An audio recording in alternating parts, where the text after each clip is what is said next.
Good morning students. BCom part first EFM subject में हम सब व्यावसायिक अर्थशास्त्र विषय पढ़ रहे थे, जिसमें लास्ट वीडियो तक हम सब ने व्यष्टि आर्थिक विश्लेषण के बारे में पढ़ा था कि व्यष्टि आर्थिक विश्लेषण क्या है, इस शब्द की उत्पत्ति कहाँ से हुई है और उसका क्षेत्र एवं व्यष्टि आर्थिक विश्लेषण का व्यवसाय नीतियों के निर्धारण में योगदान टॉपिक हमने पढ़े थे।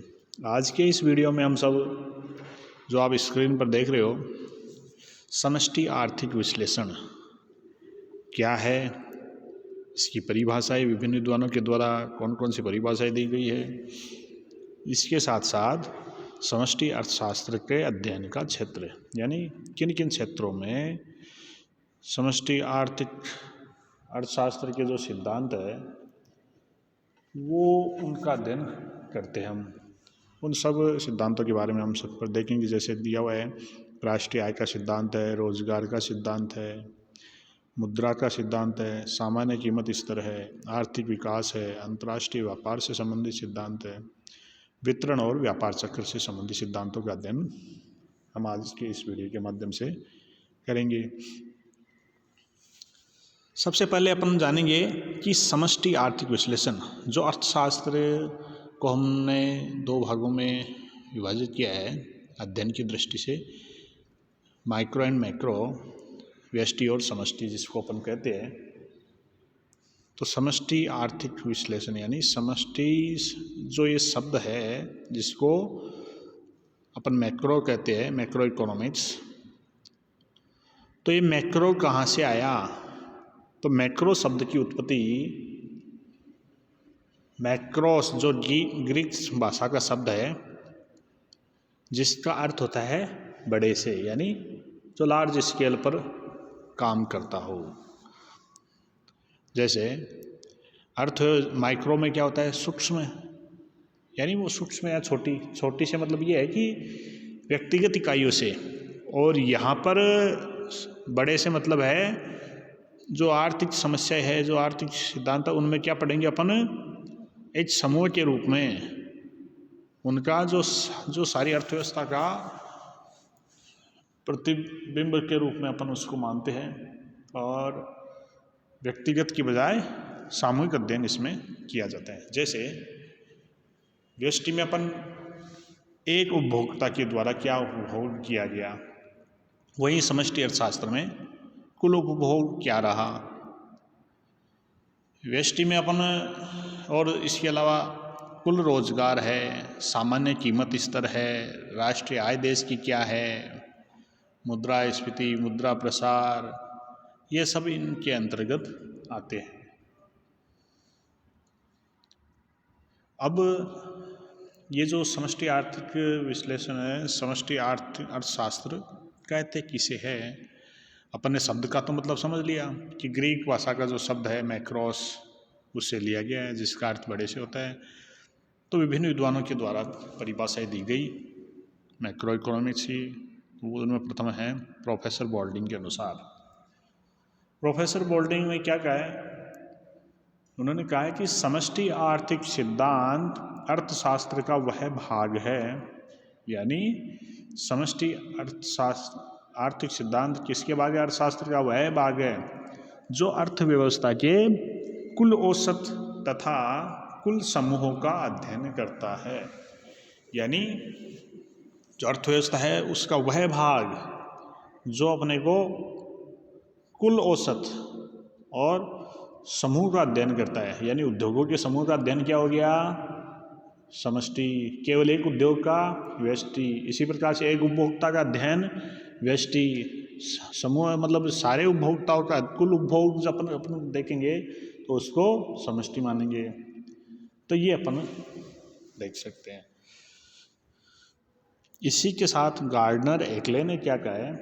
गार्डनर एकले ने कहा है कि समष्टि अर्थशास्त्र का संबंध इस प्रकार के तत्वों से है जैसे किसी अर्थव्यवस्था का कुल उत्पादन उसके साधनों का किस सीमा तक उपयोग कर रहा है। यानी समष्टि अर्थशास्त्र का संबंध इस प्रकार के तत्वों से है जो किसी अर्थव्यवस्था में कुल उत्पादन और उसके साधनों का किस सीमा तक उपयोग हो रहा है, राष्ट्रीय आय का आकार क्या है तथा सामान्य कीमत स्तर, यानी जो अभी जो अपन ये नीचे क्षेत्र है, ये जो आपको बताया है, इन्हीं क्षेत्रों का अध्ययन क्या कहलाता है, समष्टि अर्थशास्त्र कहलाता है। तो अब अपन कह सकते हैं कि समष्टि अर्थशास्त्र क्या है, यानी अर्थव्यवस्था का वह भाग जिसमें आप समूह का अध्ययन करते हैं, चाहे वह रोजगार क्षेत्र का हो, आय क्षेत्र का हो, कीमत स्तर का हो या उपभोग क्षेत्र का हो। सामूहिक अध्ययन, समूह का अध्ययन क्या कहलाएगा, समष्टि। अब समष्टि अर्थशास्त्र के अध्ययन के क्षेत्र को अपन किन किन से, स्कोप क्या है इसका है, उनको अपन बिंदुवार देखेंगे कि इसका राष्ट्रीय आय, रोजगार प्रभाव है, इसका मांग है, समग्र मांग क्या है, समग्र पूर्ति क्या है, कुल बचत क्या है, कुल निवेश क्या है, सामान्य कीमत स्तर क्या है, ये सब इनका अध्ययन अपन इनमें विभिन्न भागों में बांटा जा सकता है। इनके तहत उनमें पहला बिंदु है राष्ट्रीय आय का सिद्धांत। तो राष्ट्रीय आय से क्या तात्पर्य है, यानी किसी भी राष्ट्र की उनके किसी भी वित्तीय वर्ष हो, जैसे एक वर्ष के भीतर कुल उत्पादित वस्तुओं और सेवाओं का जो योग होता है वह राष्ट्रीय आय में गिना जाता है। तो उस राष्ट्रीय आय की धारणाएं, उससे संबंधित उसके विभिन्न तत्व क्या है, राष्ट्रीय आय को मापेंगे कैसे हैं, उसका अध्ययन का क्षेत्र जो सारा है राष्ट्रीय आय से संबंधी, वो अध्ययन भी समष्टि अर्थशास्त्र का ही हिस्सा है। इसके साथ है आगे है रोजगार का सिद्धांत।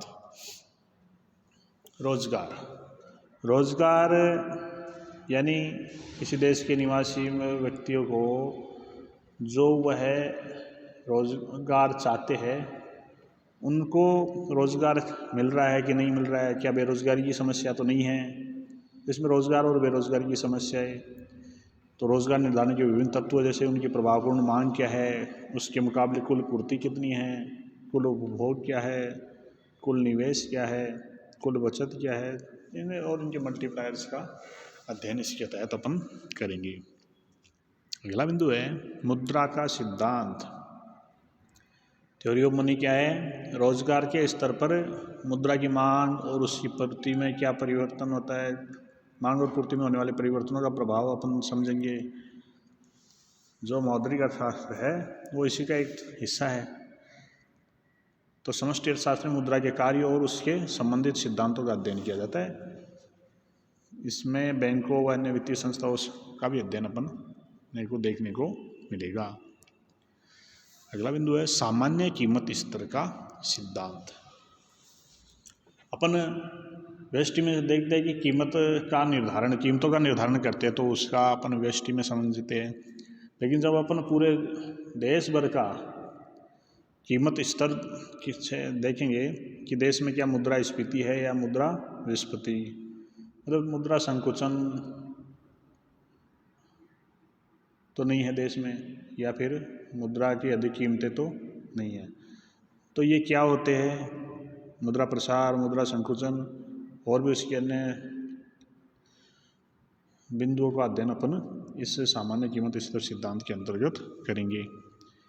आर्थिक विकास का सिद्धांत, थ्योरी ऑफ इकोनॉमिक ग्रोथ। इसका मतलब है समष्टि अर्थशास्त्र में आर्थिक विकास से तात्पर्य प्रति व्यक्ति वास्तविक आय में होने वाली वृद्धि से संबंधित समस्याओं का अध्ययन अपन इसमें करेंगे।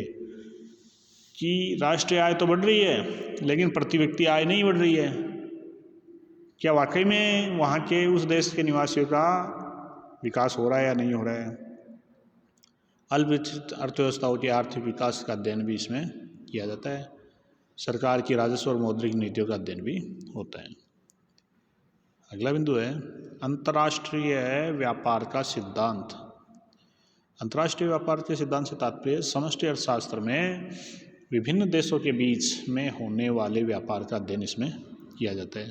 अंतर्राष्ट्रीय यानी एक देश से दूसरे देश की सीमाओं के मध्य किया जाने वाला व्यवसाय, वो चाहे आयात हो चाहे निर्यात हो। तो आयात और निर्यातों का अध्ययन इसके अंतर्गत किया जाता है। अब इसके अंतर्राष्ट्रीय व्यापार के सिद्धांत भी होते हैं, टैरिफ भी लोग लगाते हैं, तो उनसे संबंधित अध्ययन समष्टि अर्थशास्त्र में इसका काफ़ी महत्व है। अगला बिंदु है वितरण का समष्टि सिद्धांत, मैक्रो थ्योरी ऑफ डिस्ट्रीब्यूशन। तो वितरण का मतलब जो साधन लागत होती है, जो इनपुट्स होते हैं, इनपुट्स का अध्ययन अपन उसमें करते हैं यूनिवर्सिटी में अलग अलग। जब उनके जो लाभ, जैसे उत्पादन के साधन कौन कौन से होते हैं, भूमि पूंजी श्रम साहस। तो भूमि को लगान मिलता है, मजदूर को श्रम को मजदूरी मिलती है, पूंजी को ब्याज मिलता है, और जो जोखिम लेते हैं उनको साहस को लाभ होता है। तो इन सभी का, इनके जो संबंधित सिद्धांत हैं उनका अध्ययन समष्टि अर्थशास्त्र में किया जाता है। काफ़ी महत्वपूर्ण बिंदु है। लास्ट है व्यापार चक्रों के सिद्धांत। तो व्यापार चक्र यानी ट्रेड साइकिल्स जो होते हैं बिजनेस में, वो किस प्रकार से आते हैं जाते हैं, उनका ये क्या नाम है, अपन कहते हैं इनको किंग ऑफ फ्लो किस प्रकार से चलता है, ट्रेंड एनालिसिस उनका क्या है। तो उससे संबंधित जो सिद्धांत है व्यापार चक्रों से, वो अपन देखते हैं। इस प्रकार से विभिन्न क्षेत्रों में समष्टि अर्थशास्त्र जो सामूहिक अध्ययन होता है उनमें इसका अध्ययन का क्षेत्र होता है। तो आज की वीडियो में हम सब ने समष्टि आर्थिक विश्लेषण के तहत इस शब्द की उत्पत्ति कहाँ से हुई, समष्टि की उसकी परिभाषा और अध्ययन के क्षेत्रों का बारे में हमने समझा। आगे की वीडियो में हम सब समष्टि आर्थिक विश्लेषण का व्यावसायिक नीति निर्धारण में योगदान बिंदुओं को समझेंगे। धन्यवाद।